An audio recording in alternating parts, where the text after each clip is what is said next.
হঠাৎই সকলে মিলে একটুখানি পিকনিক খেয়েছিলাম। তো হ্যালো এভরিওয়ান, কেমন আছো? আশা করি ভালোই আছো। আমি ছোট্ট একটি মিনি ব্লগ নিয়ে আবারও চলে এসেছি। তো এই বছরে আমি পিকনিক খাইনি বলে আমার মনটা খুবই খারাপ ছিল। তো ফাইনালি কালকে কোনো প্ল্যানিং ছাড়াই পিকনিক খাওয়া হয়েছে। কিন্তু কালকে হঠাৎই ঠিক করা হয়েছে যে আজকে রাত্রে আমরা পিকনিক খাবো।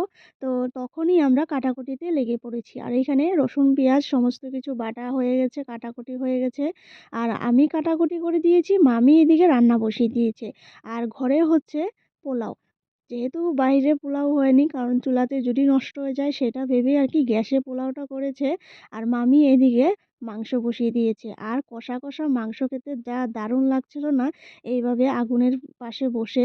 আর কয়টা যে বেগুনি খেয়েছি তার কোনো হিসেব নেই। মানে আধা বেগুনি আমি শেষ করে ফেলেছি, খেয়ে খেয়ে ভেজেই যাচ্ছিল আর আমি খেয়েই যাচ্ছিলাম। যে কী যে ভালো লাগছিল ঠান্ডার মধ্যে গরম খেতে।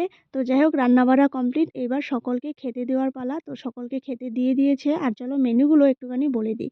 হয়েছিল গরম গরম পোলাও, আর এখানে চিকেন কষা আর বেগুনি, আর মাছের একটা কারি করেছিল বা চচ্চড়িও বলতে পারো। তো দারুণভাবে পিকনিকটা এনজয় করেছি। তো চলো এবার খেয়ে নেওয়া যাক। অনেক রাত্র হয়েছে। তো ভিডিওটা কেমন লাগলো অবশ্যই জানিও।